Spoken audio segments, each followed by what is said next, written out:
шеф Йонко Дянков. Моля за вашите аплодисменти.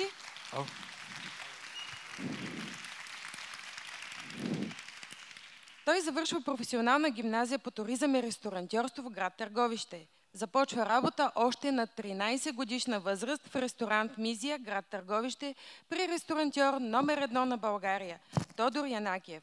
На 18 годишна възраст взема решението да пътува и да търси в своето професионално развитие в Германия. Развитието му продължава като шеф-готвач в експериментална кухня, дирекция развитие на кухнята в най-голямата верига ресторанти в България Happy Bar & Grill. Към днешна дата, заедно с своите бизнес партньори Руслан Гърдев и Михаил Николов, успешно развиват собствените си брандове, някои сред които са Eleven Meats, Soul Meats, Братя готвачи, Don Juan, Food Trade Hub и други. Моля за вашите аплодисменти. Здравейте! Здравейте на всички! Изключително съм щастлив днес да бъда тук с вас. На първо място, преди да започна да говоря каквото и да било, искам да благодаря на домакините, които дадаха възможност този форум да се случи именно тук във Варна. А по-хубавото нещо от цялата работа е, че има много млади ученици, много деца, които за мен са най-важното нещо в момента. Има много колеги, които можем да обменим опит, може да научим всеки един по нещо ново, но в случая смятам, че най-хубавото нещо е това всяко едно от децата, което е тук, да може да запечата нещо, без значение от коя презентация, дали от моята или на колегите. Най-важното нещо е да може да запалим дори и 10 човека да бъдат. Това наистина остава най-същественото от цялата работа. Какво ястие ще ни приготвите? Моята презентация днеска е проста. Аз за разлика от много от колегите искам да покажа нещо различно. Много от колегите ще ви покажат и днес, и в утрешния ден много различни техники, които могат учениците и всеки един колега може да прилага в своята работа. Но за мен друго нещо е важното, а именно основата, която ние трябва да поставяме в нашата работа. Както казах, виждам, че има много ученици, дори има и учители, които естествено са дошли с тях. Смятам лично, че много е важно да наблягаме на това, да може да имаме правилната основа. Много от колегите, от готвачите изобщо, дори да не са ученици, дори да са вече по-напреднали, всички искат да избързат. Ние имаме една приказка, която важи с пълна сила. Всеки един трябва да се изсърба неговата попара, за да може да израсне. Най-бързия път, това е търпението. Трябва да имаме търпение, в което да може да поемаме нови интересни знания, нови практики, дори да ги кажа. Защото всеки иска да грабне всичко наведнъж, всеки иска да вземе всичко наведнъж, обаче много от нас не успяват да изживеят тези си малки катаклизми в работата. За днешната презентация реших хората, които ме познават, защото имаме доста колеги, които виждам тук и приятели. Хората, които ме познават, знаят, че аз съм малко по-класик. Предпочитам по-класически методи на готвене, по-класически вкусове. Много често обичам да смесвам различни варианти, които за много от колегите не са добре да съчетавани, но опитът ми е показал, че колкото повече експериментираме, колкото повече правим опити такива нетрадиционни да смесваме продукти, излизат доста интересни и доста успешни ястия. В случая ще готвим днеска с продукти, които са изцяло произведени в България, хванати в България, изобщо отгледани в България. И затова казвам, че самата рецепта не е толкова сложна сама по себе си, но за мен има голямо значение това, което правим, да бъде локално, да бъде местно и най-вече ние да знаем историята нещо, което готвим.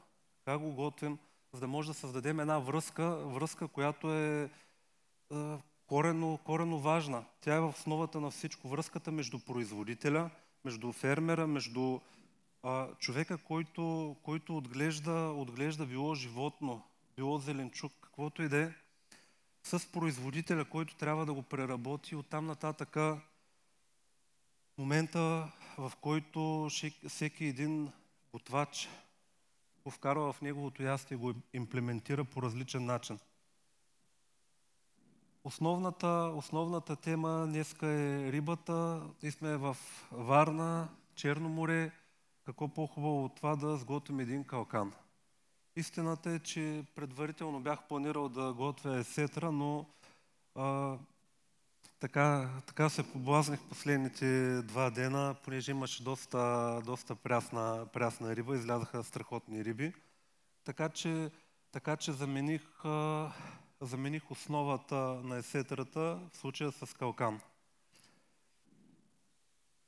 Като риба калкана го познавате всички, знаете долу-горе какви са му качествата. Интересното нещо в случая е, че от самия калкан ние сме извадили 2 горни гръбни филета и 2 по-мънички, които са коремни филета. В случая имаме риба, която е била 4 кг и половина. Реално от нея сме изкарали не повече от 900-940 грама чисто филе. Знаете, от рибата остава доста части, като перките, главата. Дори така да кажа, месото, което е по костите. Истината е, че съм се постарал да използвам всяка една част, като първата и най-основна част на моето ястие, това е филето. Като филето го приготвяме много просто. Изваждаме първо, както казах, 2 филета горни, които са гръбните, така им казвам, те са малко по-дебели. В следващия момент изваждаме и тънките, така наречени коремни филета.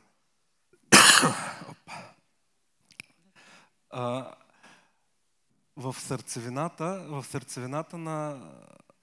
на самия сандвич, аз му казвам сандвич, използвали сме долното дебело филе, върху него поставяме един мус.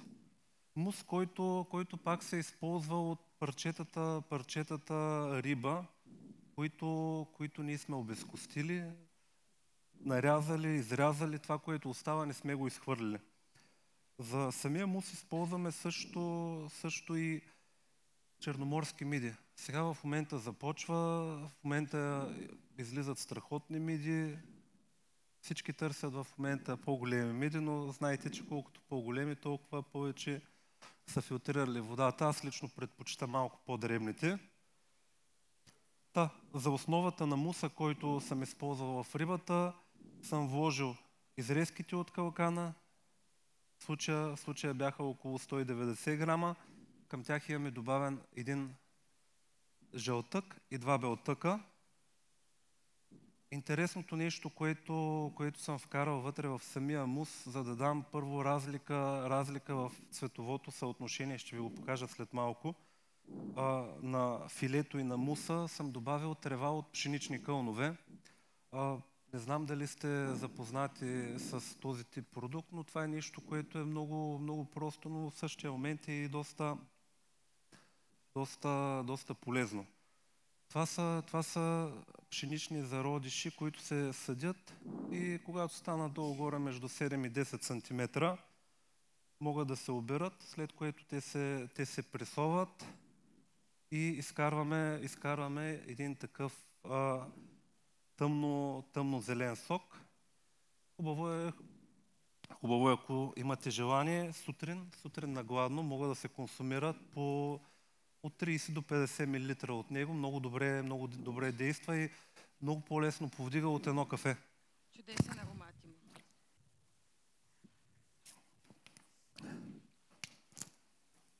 Много важно нещо е изрезките, които са от калкана.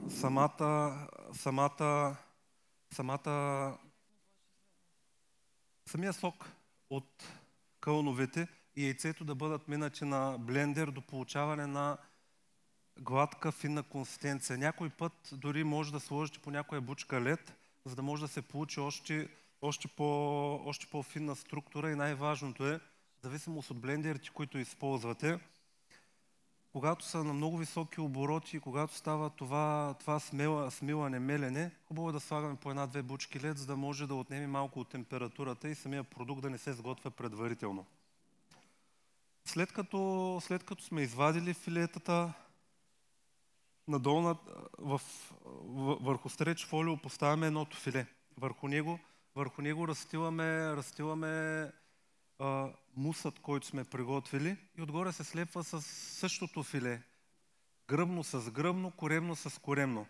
След което се завива в фолио, найлоново фолио и се вакуумира.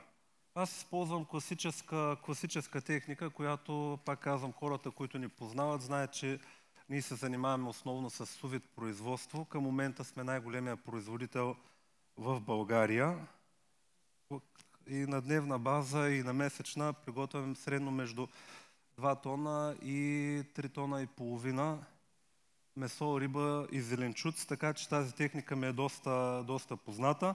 Рибата е изготвена за 45 минути на 57 градуса. Идеята е следната. Умишлено го направих по този начин, за да може да видите, че може да имате едни добри подготовки, едни добри заготовки в заведенията, защото знаем, всички са свикнали основно калкана. Най-вкусен си е пържен, но пък вече като кулинари ние трябва да покажем някои доста по-различни техники. А в този си вариант самата риба може да издържа до 3 дена без никакъв проблем, без да има потъмняване, без да има промяна на вкусовите качества. Това е по основната част на рецептата, именно рибата.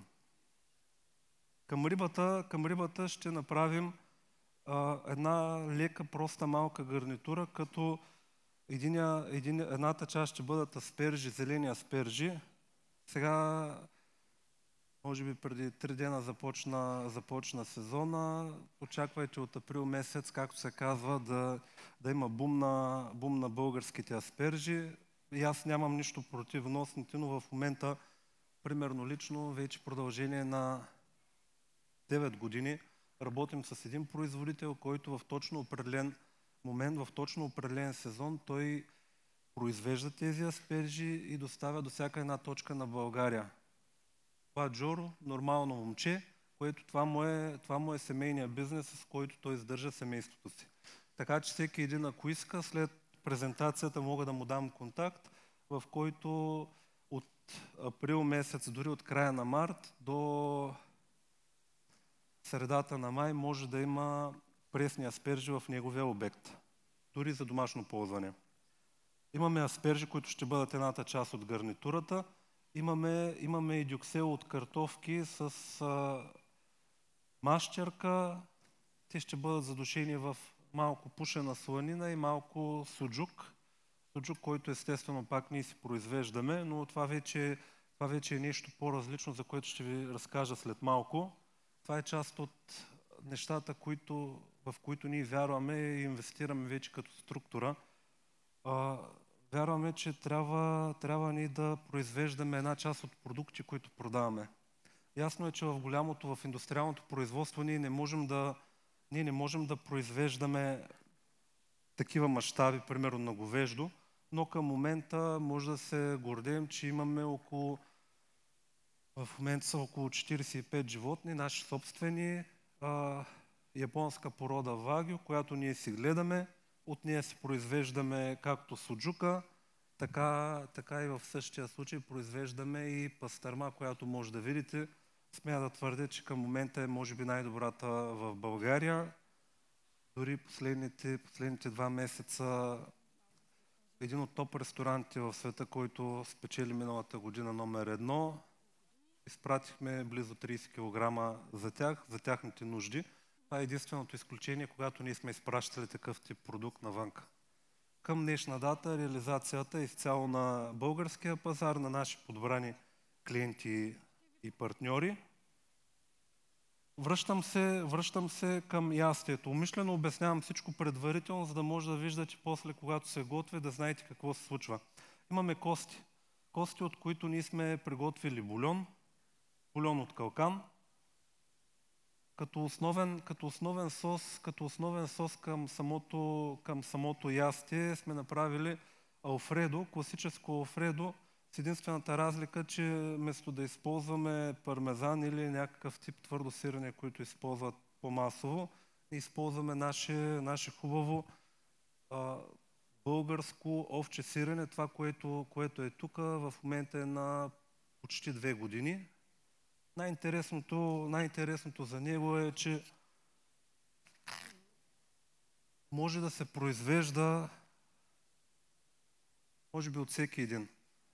Но истината е, че много малко колеги, много малко хора се дават сметка, че трябва да контролират точно определени неща, за да могат да развият. Колегата преди мене обясни много деликатно относно ферментациите, относно самите процеси, които текат, и надявам се във времето малко по-голяма част от колегите да могат да се включат в това, да могат да отдадат малко повече уважение към местните, към производителите, дори някой път, дори да не бъдат местни от района на Варна, да бъдат хора, примерно от техните райони. Ние в момента вземаме овче сирене от село Гела, което е в Родопите, малко по-надолу. Също наш колега в София, така известният шеф Петров, който много от хората познава, той също прави много добър продукт. И го прави в София, но пък за сметка на това той използва страхотно мляко, което е от района на Ловеч. Така че той също е хванал доста добре цялата структура по организация по производството на такъв тип сирене. В нашото алфредо, освен класическите лук, чесън, много малко животинска сметана и пармезан, ние сме добавили рибен бульон и същевременно към него ще добавим хайвер от есетра, който също много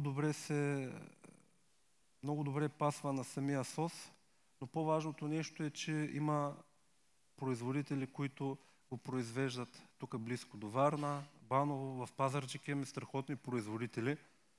Истината е, че в България имаме абсолютно всякакъв тип продукти. Лошото нещо е, че ние не знаем какво произвеждаме. Ако не бяха срещи покрай фермерските пазари, покрай другите събирания, и аз нямаше да мога да знам какви богатства има всъщност около нас. Преди повече от 15 години, сигурно, не знам дали знаете, България е била един от най-големите производители на аспержи в света. Ние сме изнасяли за много места. В момента изнасяме патешко, изнасяме гъши дроб. Имаме много специфични продукти, които, за съжаление, голяма част от хората не са запознати с тях. И те, така да кажа, излизат лека по лека навънка. Затова нашата идея, както казах и при говеждото, е не да ги изкарваме навънка. Идеята е да направим така, че повече хора да могат да се докоснат, повече хора да знаят какво консумират, защо го консумират и как. Заедно с всеки един от вас, без значение колко опит има и как, ние трябва да можем да развием кулинарията, да дадем малко повече сила именно на тези локални продукти. Но по-интересното е, че господин Димитров, примерно в началото, когато откри събитието, каза няколко интересни неща. Кулинарията е неизменно свързана с туризма. Ние трябва да можем да привличаме хора, които да идват заради нашите продукти. Заради продукти, които са в България. В момента, може би в 90% от обектите виждаме борбата на търговското.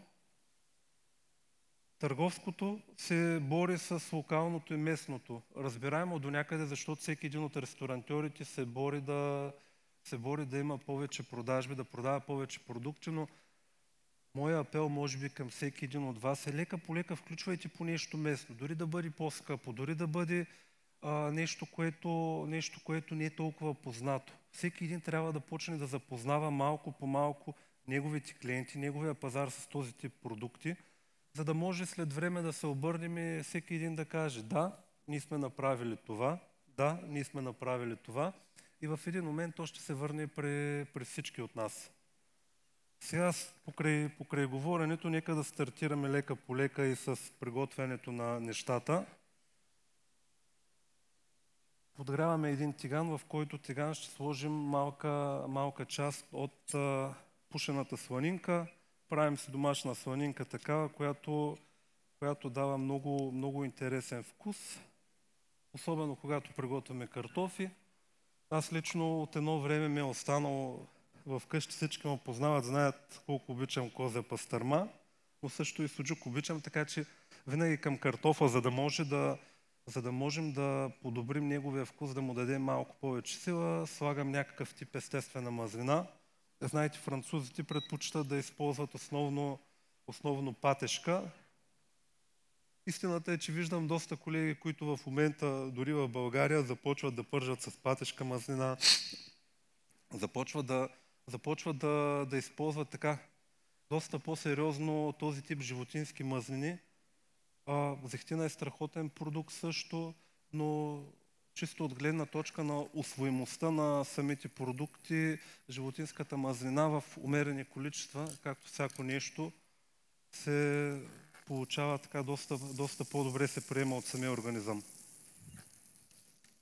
Имаме картофи нарязани на ситно.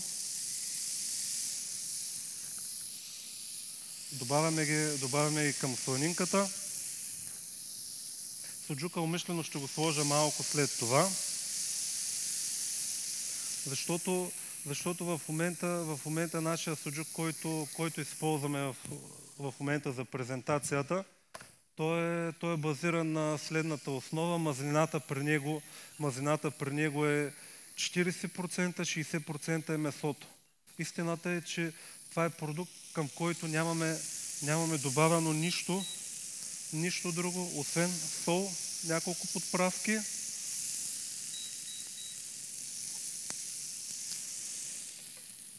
И другото нещо, което е важно в случая, е, че този суджук, както и пастърмата, за която ще ви обясня след малко, суджука има сухо зрение в продължение на близо 3 месеца и половина. Нещо, което не се случва при стандартните производители. Всеки гледа нормално да произведе продукт, който да стане по-бързо, да може да бъде конкурентно способен на пазара. Но истината е, че всеки един продукт, когато искаме да го направим по естествения си начин, за него е необходимо време. Време, което няма как да избягаме, няма как да го прежалим, така му казвам аз. В момента слагам много малко мащерка, само листенца от мащерка, да може да се ароматизира. Много добре се получава с картофа. Може да чуете сланинката как така се дава нейното.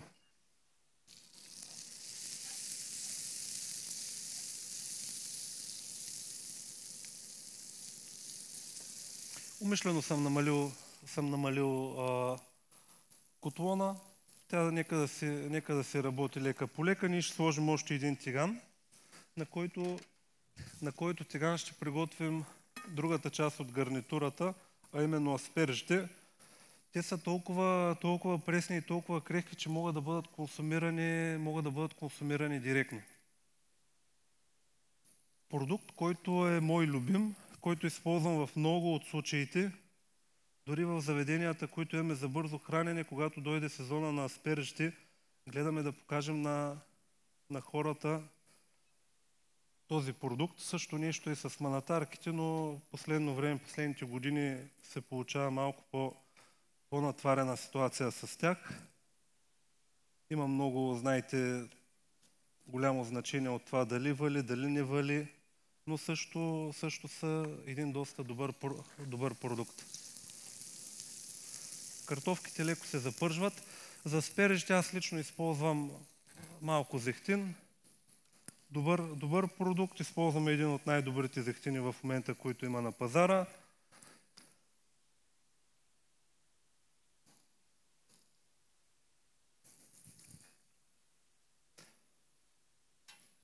Малка част от крайчетата на аспержите, които остават, тя ги изрязвам, те са крехки и тях ще ги сложа към самия картоф. Не искам да ги изхвърлям, но тях ще ги сложа най-накрая. Наистина най-накрая.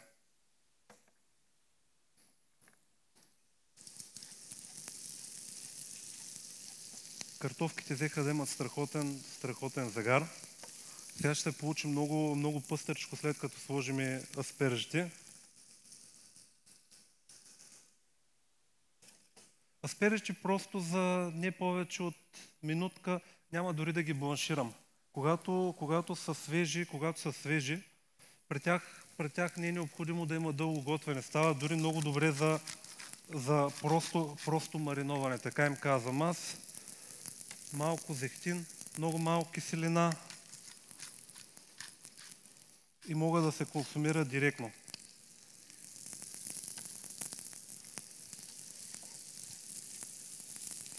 Сега в момента към картофа имаме вкуса на сланинката, мащерката, суджука. Аспержите се подготвят в този край. Имаме приготвен алфредо соса. Ще изчакаме в момента аспержите да се запекат още за 30 секунди и ще подгреем алфредо соса. Пак казвам, тук няма нужда да готвим прекалено дълго. Просто самите аспержи, може да видите, са много тънички, много крехки и нямаме смисъл от дълго и сложно готвене.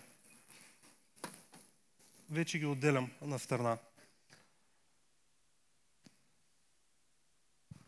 Към картофките добавяме остатъка от дръжките на аспержите. Ще видите после колко красиво се получава. Това ще бъде една чиста спойка, така да го кажем, за ястието.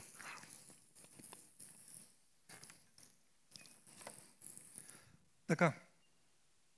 Имаме едната гарнитура, имаме втората гарнитура. В момента ще подгреем алфредо соса, който сме подготвили. Интересното нещо, пак казвам, към него може да си направите проба винаги, но когато правите класическо алфредо, било да замесите да замесите зеленчуковия бульон с рибен. Също нещо става, ако искате да има малко по-опушен вкус, може да сложите, примерно, слагаме бонито флекс от рибатон, леко опушена. Става също много интересно, но днеска държа да спазя това да използваме само единствено локални продукти, които са от нашия район. Към аспержите, към финиширането към тях ще използваме класическа комбинация, в която в цял свят използват аспержи хамон, аспержи прошуто в Италия. Ние сме го правили и с еленски бут, но в случая ще нарежа няколко тънки слайса от пастърмата. Нещо интересно, това наистина е наша гордост.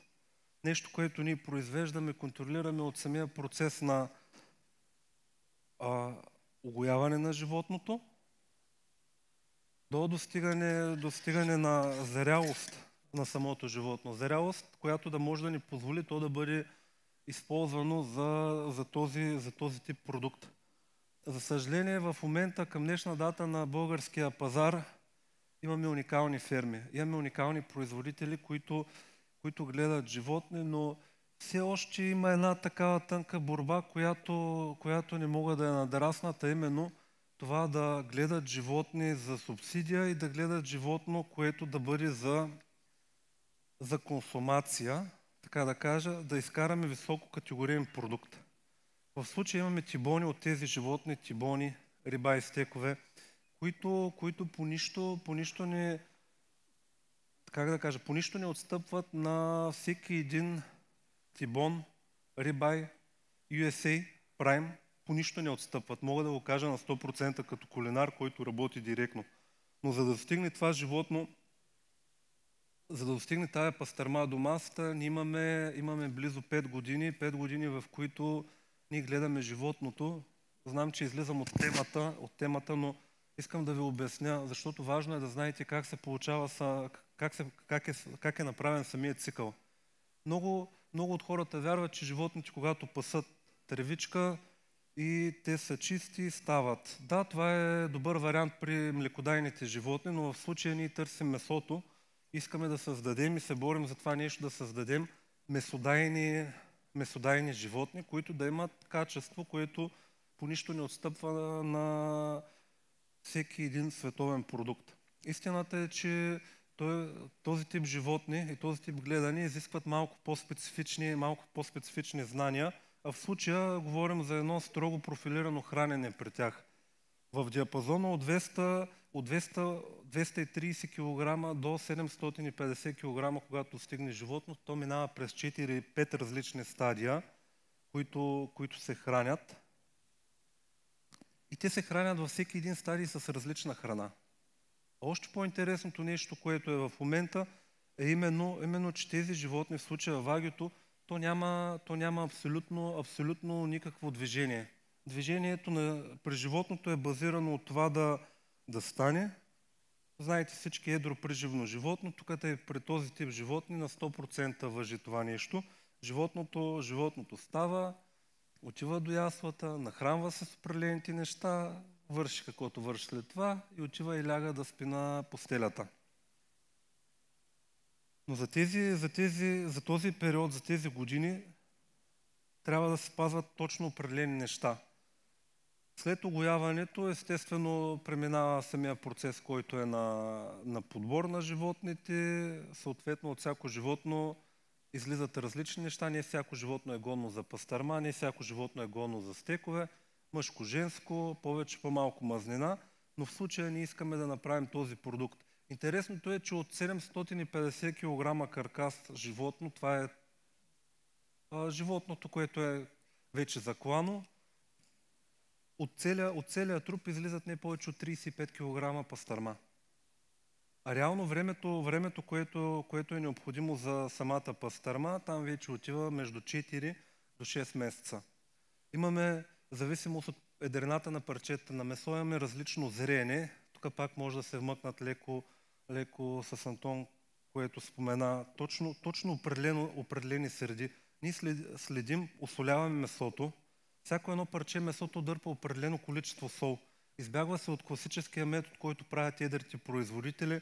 Използват различни видове соли, използват различни варианти, за да могат да направят продукта, така да го кажем, по-издръжлив във времето, докато ние нямаме проблем с реализацията. За сметка на това наблягаме на правилния процес, който е на правене на самата пастърма. Реално сушенето става, тук във Варна не може да изсъхне. Животните гледаме в Троян, а самото сушение, което го правим в Еленския Балкан. Колкото и тривиално да звучи, митове и легенди за много хора, истината е, че въздуха, който има в този район, конкретно там, не знам какъв е, но само там се получава едно много специфично зрение и мястото, където правим всеки път се получава по един и същи начин. Пробвали сме във Варна, пробвали сме в София, пробвали сме в Търговище. Някои от вас знаят, че съм от Търговище родом, но истината е, че само на едно точно определено място от всичките места, които сме пробвали, само там се получава това нещо. Така, сега соса ни е подгрят и към соса ще добавим хайвера, който е от есетрата. Също България, както ви казах, е един доста добър производител. За съжаление, пак показвам със съжаление, голяма част от този хайвер дори не достига до хората в България. Слагаме в соса едно така хубаво количество. Аз слагам долу-горе на около 250 грама сос, слагам около 30 грама от хайвера. Идеята е не да го направим толкова скъпа, идеята е да може да предаде един вкус и не знам дали може да се види тук, но ако може да се види, самата структура ще видите колко интересна става, когато се вкара в соса. Когато започнеш да консумираш рибата и част от гарнитурата, има една зърниста структура. Много интересна. Така, имаме едната гарнитура, втората гарнитура, соса. Към аспержите, в 90% знаете хората използват аспержи, хамон, прошуто, холандес. Ние какво сме направили? Така наречения крило-жълтък. Използваме пътпъдъчи яйца. Имаме страхотен производител в Аксаково. Нещо елементарно и просто, което всеки един от вас може да използва. Имате стандартните яйца, може да ги сложите спокойно в шокова камера. Ако имате някои от по-модерните уреди, които са за бързо замразяване, също вършат интересна работа. Идеята каква е? Идеята е жълтъка да може да замръзне, цялото яйце да може да замръзне и така е хубаво да престои поне 24 часа, след което го дефростираме, чупва се черупката и след като щупим черупката, аз какво правя? Леко пускам по течаща вода. Идеята е белтъка да може да се отмие. Когато отмие белтъка, самия жълтък остава в правилна форма. Но структурата на самия жълтък се е променила и тя не е толкова течна. Става леко кремообразен, отиващ към леко втвърдяване. След което аз го осолявам, добавям малко зехтин да може да дръпне мазнината и ще го използвам към ястието, в случая към аспержите, при самото така модерно наричане плейтване на ястието. Както казах, рибата сме я сготвили, имаме подготовка за нея. Нещо, което е важно, сега ще изкарам. Добре, нека да използваме тази дъска. Ще ви покажа да видите каква става самата структура на рибата.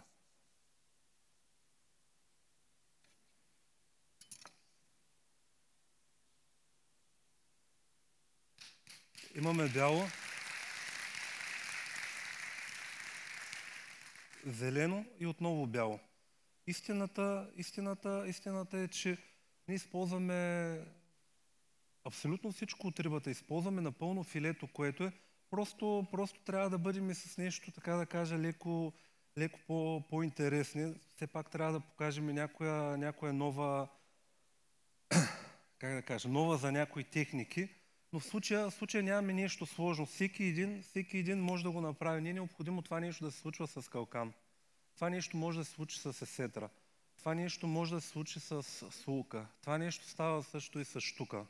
Примерно на един от стажовете, който бях за близо 6 месеца в Копенхаген, в Нома, там един от специалитетите, които правиха, беше нещо интересно. Глава от щука, която е нанизана на една клонка, но от самата глава единственото нещо, което консумираха, бяха бузите. Там ми направи доста силно впечатление самата риба като риба. В момента щуката в България е малко по-деликатна. Като казвам по-деликатна, много по-трудно се намира, няма такова масово култивиране. Но смятам, че би бил добър вариант. Ако трябва да бъда честен, това нещо съм го правил също и с толстолоб, защото тук пак казвам, идеята не е просто да сготвим и да направим нещо, а да кажем какви възможности има, защото ясно ми е, че има много хора, които са от сърцевината на страната и не всеки един от тях може и във всеки един момент може да разполага с калкан. Истината е, че дори Варна не разполага постоянно с пресен калкан.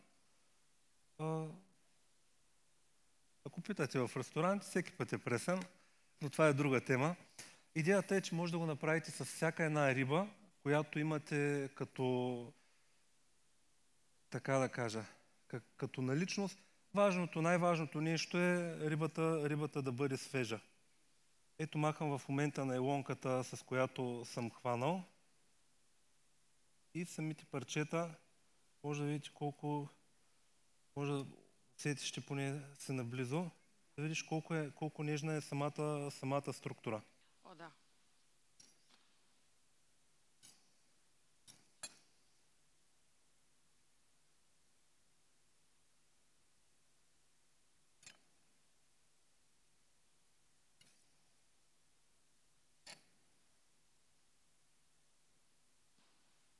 Нещото, което ще направим преди да запечем рибата, леко ще осолим отгоре, понеже не съм осолявал много, съвсем леко съм осолил от вътрешната част. Тук идеята е, че имаме достатъчно неща, които са солени, суджука. Сега ще видите пастърмата. Идеята е, колкото и странно да изглежда, пак казвам, комбинация на месо с сирене, с риба, да може да се получи едно балансирано ястие, което ястие само по себе си да даде усещането за една завършеност.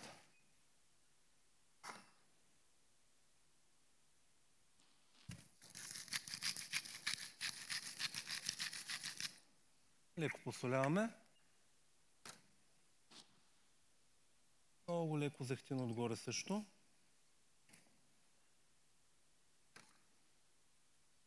И ще вкараме за не повече от 2 минути на 180 градуса в конвектомата.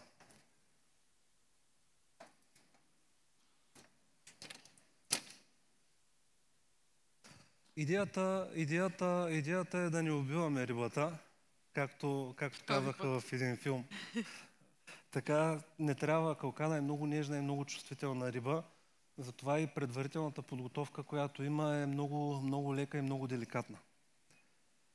Не искаме да я презготвим, искаме да остане сочна и в същия момент да може да се дели, да има нейната крехкост.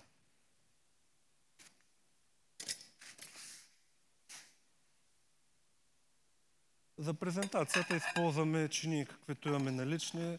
Аз предпочитам изчистена презентация, като за да се откроят по-добре нещата, компонентите, които сме използвали, хубаво е да може да направим този първичен баланс на цветовете. Може минутка и половина да засечем.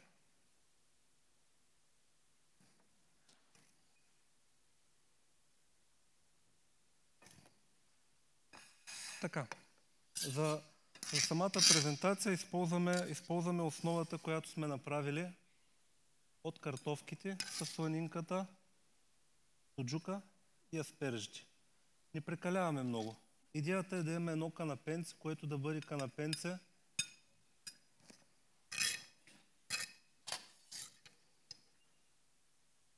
Филип, щом се намесва, значи нещата са наред. Топе.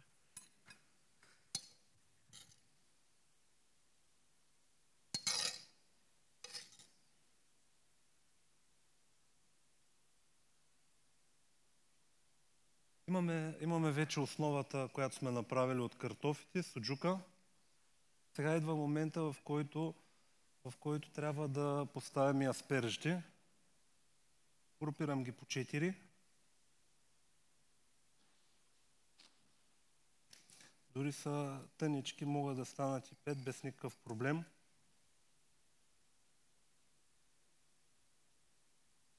Шеф, минута и половина мина.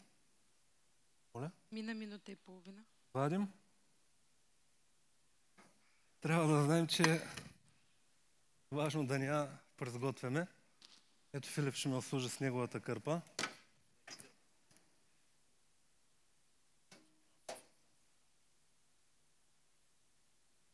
Може още 40 секунди да я задържим, няма да има проблем. много е важно във времето, когато работите, да може да имате усет спрямо продуктите. Какво имам предвид, като казвам усет? Всяко едно нещо, което работите, особено за по-младите готвачи, няма от какво да се притеснявате. Трябва да опитвате всеки един продукт. Има продукти, които не допадат на някой от нас, но трябва да знаете вкуса на всеки един продукт. Какво представлява, какво е специфично. Защото когато имате тези познания, дори да не го харесвате, дори да не ви допада толкова много като продукт, ви можете да знаете какви са плюсовете и какви са минусите. В случая аз примерно съм развил нещо покрай месото, нещо много интересно. Мога с затворени очи да пипна месо, особено говеждо, и да ви кажа точно, това месо е по този начин сготвено, това месо е от тази част. Дори когато го хвана в суров вид, мога да ви кажа какъв грамаж е, с отклонение до 10 грама. Нещо, което трябва да се прави с времето, и точно това имам предвид, че трябва да се трупа опит, познавайки продукти. Опитвайте, питайте. Питайте, искайте основни неща, които трябва да...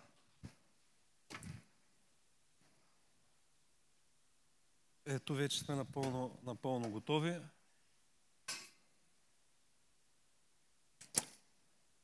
Много от колегите дори биха се изкушили. Виждате отдолната част на чинията, където е зехтина, където е излязал белтъка от самата риба, където изплува.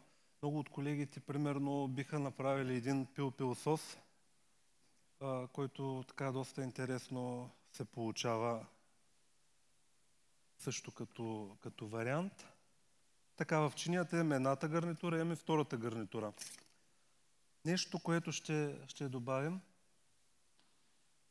е филето от калкан.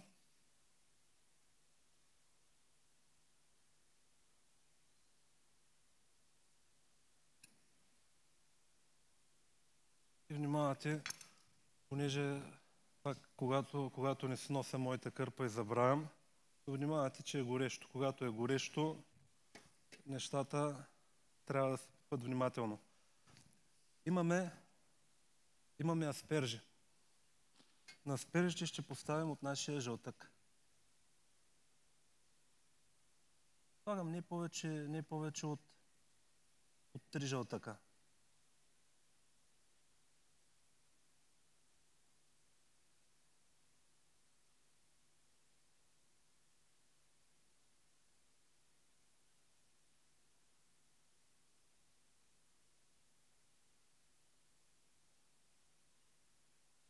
Мишлено соса задържам за най-накрая, защото преди да сложим соса, искам да сложа по едно малко микро растение, в случая фенел, който фенел, освен че се комбинира доста добре с рибата, а при самата консумация дава един доста, така да кажем, доста интересен вкус.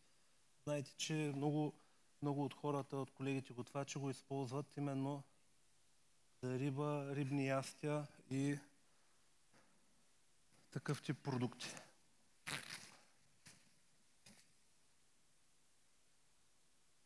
Така, идва момента, в който още не сме готови. Идва момента, в който истината е, че аз не искам да запичам тази пастърма.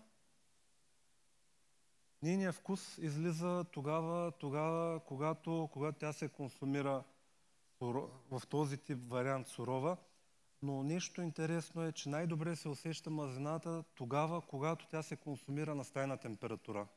Много важно нещо е във всеки един момент, когато работите с такъв тип продукт, имайте предвид, стайната температура допринася да усетим мазнината по различен начин. Затова, примерно, много голяма част от ресторантите, които приготвят месо, било големи стейкове, било дебели стейкове, те използват методи, които са методи за темпериране на месото, за да може преди да почнат да пекат, преди да почнат да сложат самия продукт в барбекю, фурна или каквото и да е, те го темперират, за да може при самото изпичане да се получи максимално максимално добър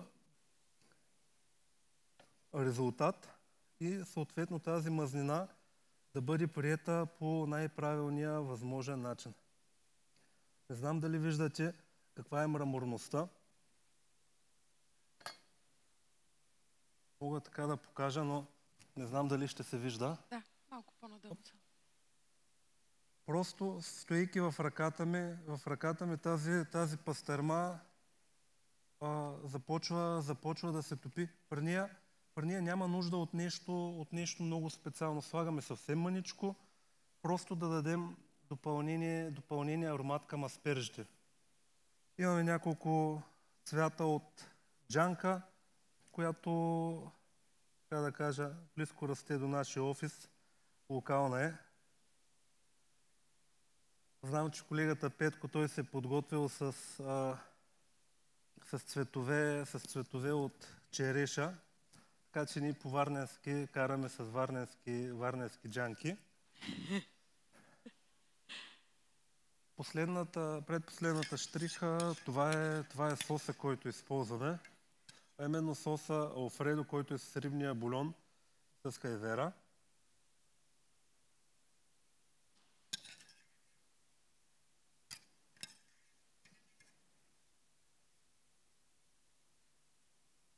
Не прекалявам с него, може спокойно да се полее и рибата, но идеята е не да скриваме рибата, да може да покажем така, да можем да покажем малко контраст в чинията. И на последно място, но не и по значение, в началото ви казах, че имаме акцент, който вътре в самата риба сме сложили сок от пшенична трева, който сме си направили преди това. За мен е важно, когато имаме едно нещо в чинията, ако има как ние да го подчертаваме в различните му варианти. В случая съм смесил пшеничната трева заедно с малко зехтин и ще използваме много малка част от него, за да може да допълним нашата чиния цветово.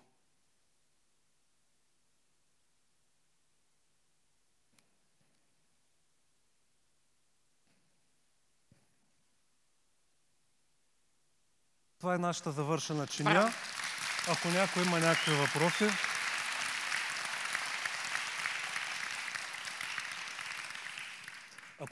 някакви въпроси, може без никакъв проблем да пита.